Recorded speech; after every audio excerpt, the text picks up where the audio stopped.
오늘 하나님의 말씀의 제목은 하나님이 꼭 내 편이셔야 할까입니다. 참 재밌는 제목을 오늘은 잡아봤습니다. 신앙생활을 하면서 우리는 이런 착각을 할 때가 있습니다. 어떤 문제가 발생했을 때에 하나님이 내 편이셔 라고 생각하면서 이런 기도를 드리는 거죠. 하나님, 제가 너무 힘든데 저 사람 하나님이 버려주시라고, 하나님이 저 사람을 좀 처리해달라고 그렇게 기도할 때가 많이 있습니다. 그런데 이런 생각을 해봐요. 상대방도 똑같은 기도를 하고 있으면 어떨까요? 상대방이 저를 향해서 하나님 저 사람 없애달라고 만약 기도를 한다면 하나님이 과연 누구의 기도를 들어주실까요? 아마도 더 열심히 기도하는 사람의 기도를 들어주시지 않을까, 그런 생각을 해봅니다.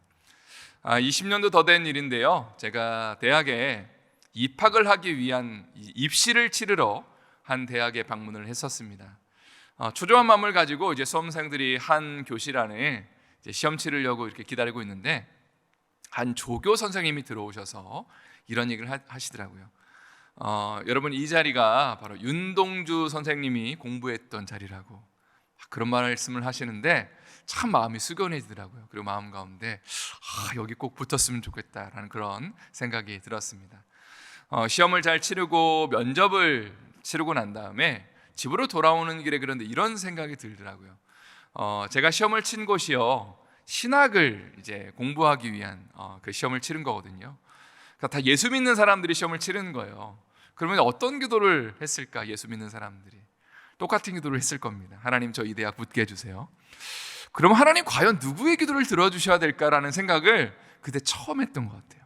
그리고 제가 인생을 살아가면서 내렸던 결론은 아마도 공부를 가장 열심히 한 사람의 기도를 들어주지 않을까라는 나름의 결론을 내보았습니다. 오늘 본문은 사무엘하 22장입니다. 사무엘하의 별책부록에 해당이 된다고 이미 말씀을 드린 적이 있습니다. 그러니까 사무엘하 20장까지는 다윗의 생애를 연덕이적으로 펼치면서 그의 생애 가운데 어떤 일이 있었는지를 잘 다루는 그런 본문이고요, 21장부터 24장까지는 별책부록이라고 말씀을 드렸습니다. 다윗의 생애 가운데 있었던 아주 특별한 일들 혹은 아주 특별한 글들을 모아서 별책부록처럼 맨 뒤에 이렇게 꾸며놓은 것이 사무엘하 21장부터 24장의 말씀입니다. 오늘 본문 22장은요, 다윗이 지은 수많은 시들 중에서 하나를 선별해서 지금 사무엘하 맨 뒤에 붙여놓은 것인데, 우리가 잘 알고 있는 시편 18편의 시와 거의 흡사한 시라고 보시면 되겠습니다. 이 시의 표제 제목은 이렇게 되어 있습니다. 22장 1절 말씀을 한번 제가 읽어드릴게요. 여호와께서 다윗을 모든 원수의 손과 사울의 손에서 구원하신 그날에 다윗이 이 노래의 말씀으로 하나님께 아뢰었다. 그러니까 사울 왕이 죽고 이제 다윗이 왕이 되었을 때에 하나님 앞에 영광 돌리면서 이 시를 주님 앞에 올려드렸다는 것입니다. 그런데 앞에서 언급했던 질문을 다시 한번 제가 여러분과 생각해 보기를 원합니다. 하나님은 사울 왕이 아니라 꼭 다윗의 편이 되셔야만 했을까요? 혹시 이런 기도를 사울 왕이 드리지는 않았을까요? 다윗을 쫓아다니면서 하나님, 제가 저를 너무 힘들게 하는데 죄 좀 없애달라고, 죄를 좀 제 눈앞에서 좀 사라지게 해달라는 기도를 사울 왕이 하나님 앞에 올려드리지는 않았을까요? 분명히 그런 기도를 드렸을 거라고 생각을 합니다. 그러나 그럼에도 불구하고 하나님은 다윗을 택하시고 사울 왕을 패하셨습니다. 그 이유가 무엇일까요? 물론 1차원적으로 우리가 알고 있는 것은 다윗이 하나님 앞에 순전한 마음 가지고 하나님을 정말로 예배하는 마음을 가지고 살았기 때문에 너가 내 마음에 합하다는 그런 축복을 하셨죠. 반면에 사울 왕은 하나님 앞에서 행한 것이 아니라 인간들 앞에서 행하면서 커다란 죄를 2번이나 지은 것이 성경에 기록되어 있습니다. 그러나 이 정도의 해석으로는요, 조금 깨림직한 면이 있습니다. 왜냐하면 다윗이 인생 가운데 항상 좋은 일, 하나님 기뻐하시는 일만 한 게 아니잖아요. 다윗도 사람을 죽이는 일을 했어요. 간음을 행하는 일도 했습니다. 하나님 기뻐하시지 않는 일을 분명히 행했단 말이죠. 반면에 사울 왕도 그의 생애 가운데 악한 것만 행한 것이 아니라 나름대로는 하나님 기뻐하시게 하는 일들을 분명히 행했을 겁니다. 그런데 왜 하나님은 다윗을 택하시고 사울 왕은 패하셨을까라는 그런 질문을 던지게 되는 것입니다. 구약 성경은 항상 한 주제를 향해 나아가려는 방향성을 갖고 있습니다. 그러니까 구약의 39권의 모든 이야기들 스토리를 보면 결국은 그 모든 이야기들이 지향하는 하나의 그 지향점이 있다는 것인데, 그것이 무엇이냐면 바로 이 땅 가운데 구원자 메시아의 탄생, 예수 그리스도가 이 땅 가운데 오셔야 되는 것을 계속해서 이야기하고 있다는 것입니다. 그러니까 다윗과 사울 왕의 스토리도 마찬가지라는 생각을 하게 되는 거죠. 이 이야기가 궁극적으로 우리에게 이야기하고 싶은 것은 바로 예수 그리스도가 이 땅 가운데 태어나셔야 한다는 것을 우리에게 알려주고 있습니다. 비유적으로 말한다면 사울 왕은요, 수많은 인간 통치자를 상징한다고 보시면 되겠습니다. 그러니까 인간적인 관점에서, 사람의 관점에서 보면 잘나고 빼어난 사람들이 이 땅 가운데 리더로 세워지는 거잖아요. 바로 사울 왕이 그러한 사람을 대표하는 사람입니다. 이들은 지혜와 잘남을 자랑합니다. 오늘날의 정치 지도자들도 마찬가지죠. 내가 리더가 되면, 내가 대통령이 되면, 총리가 되면 이 땅이 바뀔 겁니다 라고 그렇게 많은 사람들이, 모든 사람들이 자신의 포부를 밝히지만 정말 그 지도자의 소원대로 제대로 모든 것들이 성취된 적은 한 번도 없습니다. 오히려 이러한 사람들의 그 잘못된 포부로 말미암아서 백성들이 고통을 받고 또 전 세계 사람들이 아픔 가운데, 탄식 가운데 있는 경우가 참 많다는 것이죠. 그래서 우리에게는 진정한 구원자 예수 그리스도가 필요합니다. 바로 다윗은 메시아로 상징되는 인물이라고 할 수 있죠. 겉으로 보기에는 다윗이 참 나이도 어렸고 참 연약해 보이고 보잘것없는 사람이었습니다. 그런데 하나님이 그를 사용하시니까 이 땅 가운데 하나님의 왕국이 세워지고 하나님의 놀라운 역사들이 그의 삶을 통하여 펼쳐지게 되는 것이죠. 바로 예수님도 이 땅 가운데 참 연약한 어린아이로 오셨습니다. 그리고 어린 시절을 보내시고 그리고 직업이 목수셨죠. 아마 그분의 외모가 어땠을까 질문을 해본다면 정말로 할리우드 그 영화의 예수님 영화에서 나오는 것처럼 그런 조강 미남의 모습이 아니라 참 투박한 모습, 그냥 평범한, 당시에 팔레스타인에 살고 있는 유대인의 그런 평범한 모습으로 이 땅 가운데 오셨다는 거죠. 그러니까 그분을 향해서 사람들이 아마 평가했을 겁니다. 뭐 저런 사람이 메시아일 수 있어, 말도 안 돼. 그러나 그분은 우리의 연약함을 짊어지시는 분이었고요, 우리의 상처와 아픔을 안아주시는 분, 그리고 우리의 죄에 대한 문제를 십자가에서 해결하시는 하나님의 아들이셨다는 것이죠. 그러니까 다윗과 사울의 스토리가 궁극적으로 우리에게 지향하는 그 지점은, 사람이 세운 지도자는 결국은 한계가 있지만 하나님이 세운 사람, 참 연약해 보일지라도 그 사람을 통해 이 땅 가운데 구원이 일어나는 것처럼, 이 땅 가운데 존재하는 수많은 지도자를 통해서 구원이 일어나는 것이 아니라 바로 예수님을 통해서, 하나님의 아들을 통해서 이 땅 가운데 궁극적인 구원의 역사가 성취되고 우리의 죄에 대한 문제가 해결되고 결국은 우리의 마음 가운데 그 죄 때문에 고민하며 그 매여 있는 것들이 예수 그리스도의 그 자유케 하심으로 말미암아 풀어지게 되고, 누구든지 예수 앞에 나오면 그 기쁨과 감사와 감격을 누리게 된다. 이것이 바로 사울과 다윗의 스토리가 우리 가운데 이야기하고 있는 궁극적인 도전과 목적이라는 것입니다.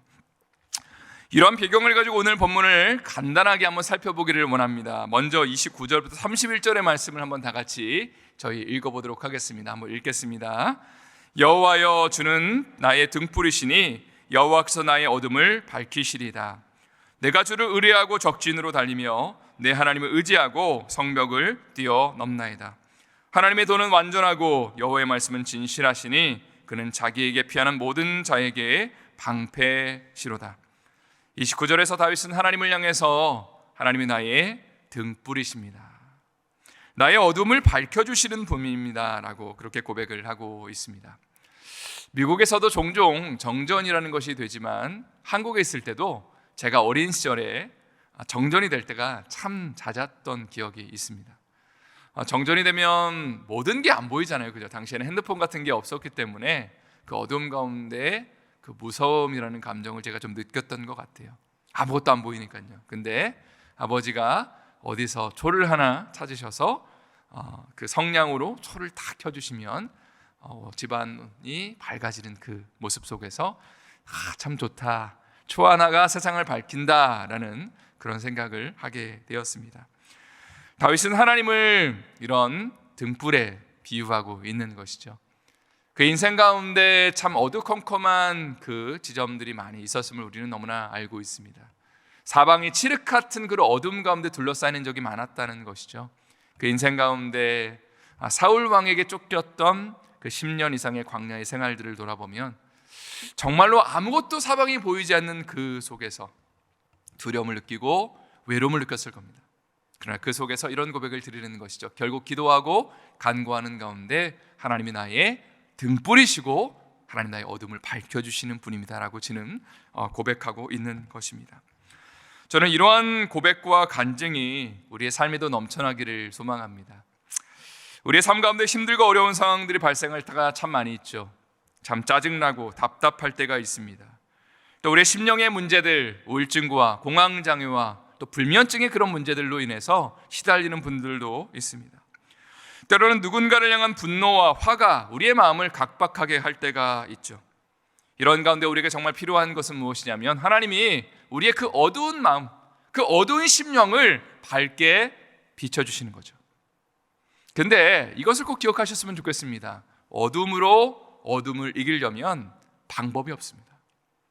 인간적인 방법을 가지고 이런 문제들, 마음 가운데 있는 갈등의 문제들, 참 아무리 그렇게 애써도 정말로 내 마음은 여전히 어둡고 힘든 것을 계속해서 경험할 수밖에 없다는 것이죠. 그런데 이 어둠을 밝힐 수 있는 방법은 딱 하나 있는 거죠. 주님의 빛이 비춰지는 그 순간에 우리의 마음 가운데 고민했던 것들, 우리의 마음 가운데 10년 가운데 참 어둡고 힘들다는 것들이 갑작스럽게 밝아졌네? 갑자기 모든 것들이 해석하고 보이기 시작한다는 것이죠. 저는 우리 가운데 좀 이런 결단이 있었으면 좋겠습니다. 문제들이 있을 때 그냥 가만히만 있는 것이 아니라 내가 진짜 작정기도 해야겠구나. 금식하면서 혹은 내가 한 달을 하나님 앞에 좀 드려야겠구나. 혹은 내가 좀 100일을 하나님 앞에 올려드리면서 어떤 분들은 1000일을 하시더라고요.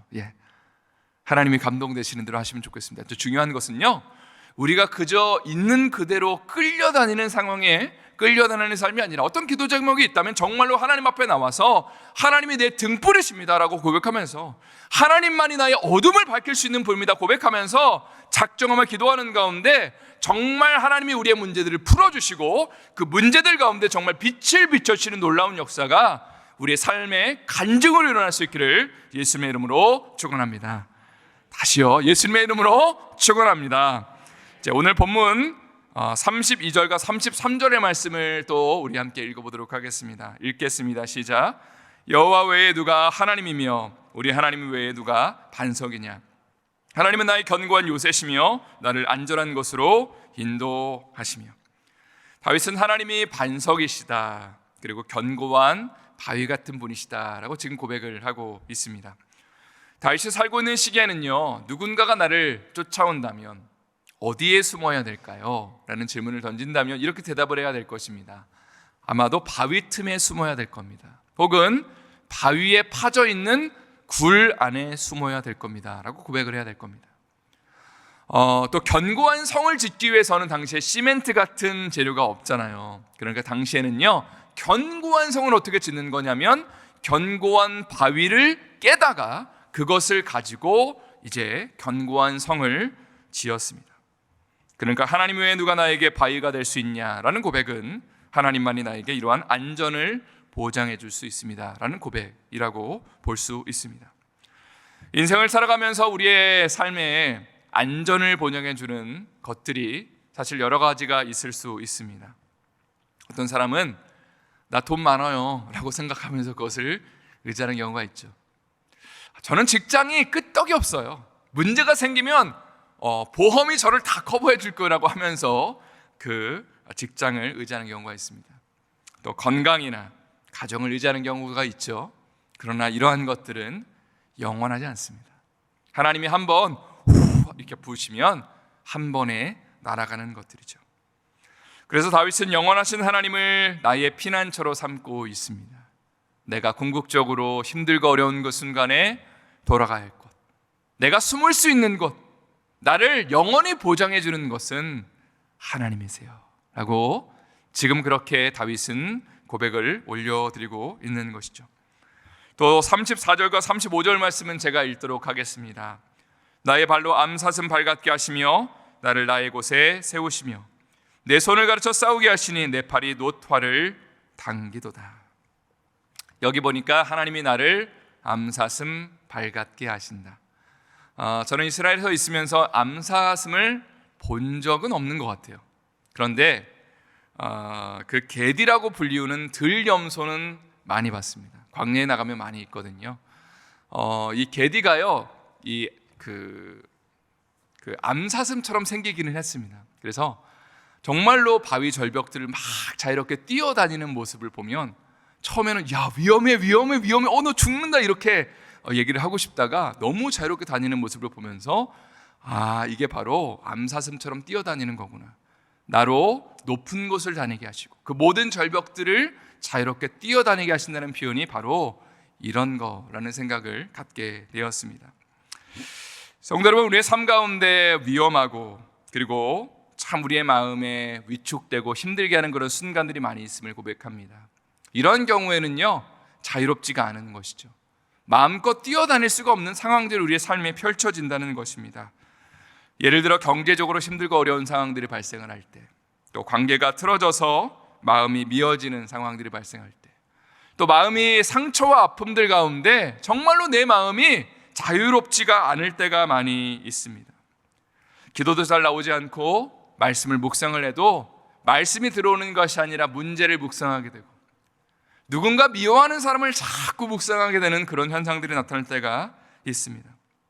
이럴 때 우리의 삶에 암사슴처럼 자유롭게 뛰어다니는 것이 무엇을 상징할까요? 아마도 하나님이 우리의 마음 가운데, 심령 가운데 조금 전에 말씀드린 것처럼 빛을 비춰주셔서 정말 우리의 마음 가운데 자유함을 허락하시는 거라고 믿습니다.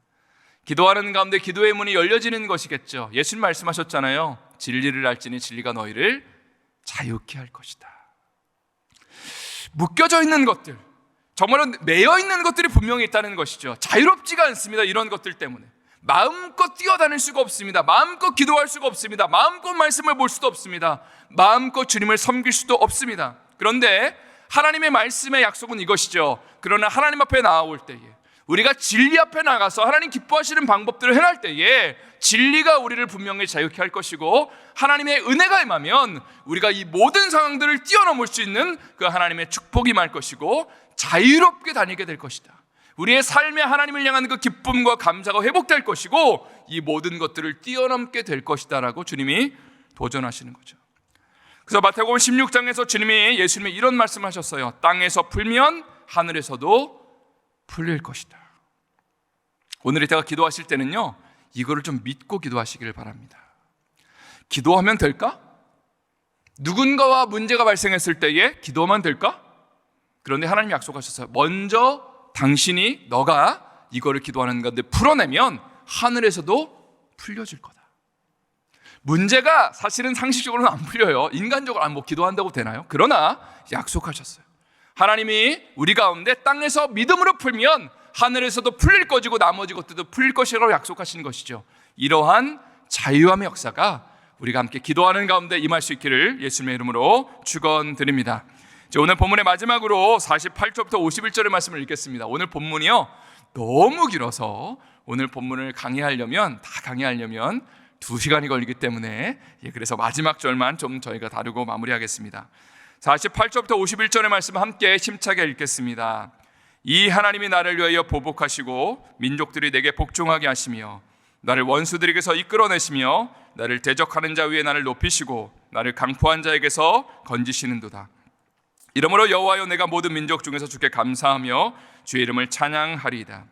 여호와께서 그의 왕에게 큰 구원을 주시며 기름 부음 받은 자에게 인자를 베푸시며 영원하도록 다윗과 그 후손에게로다. 다윗은 시를 마무리하면서 이 모든 전쟁 가운데 또 나의 생애 가운데 하나님이 나를 높여주실 겁니다. 그리고 나를 통해서 하나님의 영광이 드러날 것입니다 라고 지금 찬송을 올려드리고 있습니다. 제가 지난 화수목요일 날 버지니아에 다녀왔다고 말씀을 드렸습니다. 탈북민 목사님들과 미주교회 담임 목사님들이 자매 결혼을 하는 행사를 가졌어요. 그래서 저는 이제 호 목사님이 한국 나가셨기 때문에 목사님 대신해서 제가 다녀오게 되었습니다. 그런데 여기에 다녀오면서 깜짝 놀랄 만한 일이 있었어요. 저의 삶 가운데. 뭐냐면 정확하게 30년 전에 제가 중학교 1학년 때 수련회에 가서, 교회 수련회에 가서 은혜를 참 많이 받고 하나님, 제가 목회자로 헌신하겠습니다 라는 그런 일들이 있었거든요. 그때 참 너무 좋았어요. 정말 큰 은혜가 있었는데, 그때 저를 지도하셨던 전도사님을 그 탈북민 그 행사에 가서 만났습니다. 30년 만에.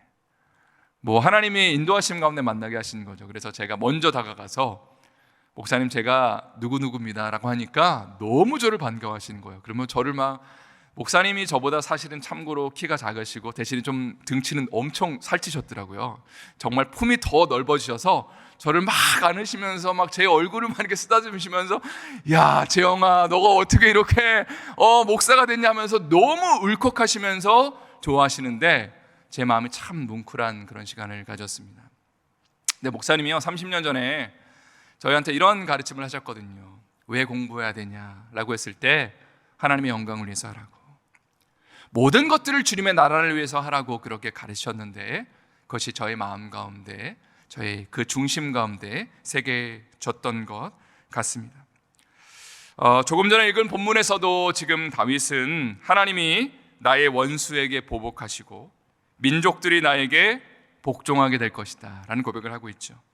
그리고 모든 민족 중에 다윗이 감사와 영광을 하나님 앞에 올려드린다 라는 고백을 하고 있습니다. 다윗이 이런 고백을 할 수 있는 이유가 무엇일까? 오늘 묵상을 하는 가운데 하나님이 이런 감동을 주셨습니다. 다윗은요, 어느 순간에 하나님의 편이 되어버렸습니다. 이 말씀을 좀 오해하면 이렇게 해석할 수도 있어요. 아니, 다윗이 뭔데, 지가 뭔데, 모든 자기 외에 모든 사람이 자기한테 굴복하고 모든 대적들이 자기에게 쓰러질 거고 하나님이 다윗만 위하냐라고 해석할 수도 있는 본문입니다, 사실. 그러나 그 가운데 하나님이 주신 감동은 무엇이냐면, 다윗이 자기 마음대로 살면서 하나님 나를 높여주세요라고 한 것이 아니고요, 오히려 다윗이 하나님 앞에 자신의 삶을 다 바치면서 내가 하나님의 영광을 위해 내 삶을 드립니다 고백하면서 하나님, 내 삶을 높여달라고, 하나님, 나는 하나님 편이에요, 하나님의 영광을 위해 살게요, 하나님이 말씀하시면 나는 순종합니다라고 고백하면서 자신의 삶을 올인한 거죠. 그럴 때에 하나님이 부으시는 그 감동이 뭐냐면, 내가 너의 인생을 높여줄게, 내가 너와 함께 해줄게 라고 하나님이 그의 인생을 축복하시는 본문이라는 것입니다. 마지막으로 한 가지 이야기만 나누겠습니다. 많이 들어보셨던 이야기일 겁니다. 남북전쟁, 미국에서 남북전쟁이 벌어질 당시에 링컨 대통령은 북군의 지도자였습니다. 노예 해방을 하는 그쪽에 서서 전쟁을 벌이는 것이죠. 근데 처음에는요, 북군이 굉장히 열세에 빠져 있습니다. 계속 전쟁에서 지고 수많은 사람들이 막 죽어나가고 이런 상황 가운데 사람들이 그를 위로하기 위해서 하나님이, 대통령님 그래도 우리 편이시지 않습니까? 그렇게 위로를 했대요. 링컨 대통령이 뭐라고 말했죠? 이렇게 말했습니다. 나는 지금 내가 고민하는 건 하나님이 우리 편이시냐가 아니라 우리가 하나님 편에 서 있느냐, 나는 그걸 고민하고 있다. 이 일화가 참 우리의 삶 가운데 많은 울림을 주는 것 같습니다. 신앙생활 하면서 사실 우리가 이렇게 고백할 때가 많아요. 하나님, 내 편 되어주세요. 나 너무 힘드니까 저 사람 없애주시고 이 문제 해결해 주시고 하나님 내 편 되어주세요라고 고백할 때가 참 많이 있죠. 그러나 하나님의 보좌를 움직일 수 있는 가장 확실한 기도는요, 이것입니다. 하나님, 내가 하나님의 편이 되겠습니다. 하나님이 말씀하시면 하나님, 내가 그 말씀에 굴복하겠습니다. 그래서 예수님의 겟세마네 동산에서 하신 기도도 마찬가지죠. 하나님, 내 원대로 마시고 아버지의 원대로 되기를 원합니다. 예수님이 보이신 기도의 샘플이에요. 가장 확실한 능력이 있는 기도가 무엇이냐? 하나님, 이것 주세요, 이 문제 해결해 주세요가 아니고, 하나님, 이 문제 가운데 내 뜻대로 마시고 아버지의 뜻이 무엇인지 알려주세요, 내가 그 편에 서겠습니다 고백하며 결단할 때에 하나님의 놀라운 은혜와 역사가 우리의 삶에 일어나게 되는 것입니다. 제 말씀을 마칩니다. 우리의 삶에 중요한 것은요, 나의 뜻이 이루어지는 것이 아니라 나의 뜻이 죽고 하나님의 뜻이 성취되는 것입니다. 오늘 기도하는 가운데 있다가 혹시라도 고민하며 아파하는 문제들이 있다면 그 하나님의 뜻에 쓰셔서 하나님의 나라를 구하시고 하나님의 영광을 구하는 가운데 하나님이 우리를 자유케 하시고 우리의 문제들을 주님의 풀어주시는, 우리 가운데 그 영광을 부어주시는 이 새벽 될 수 있기를 예수님의 이름으로 축원합니다.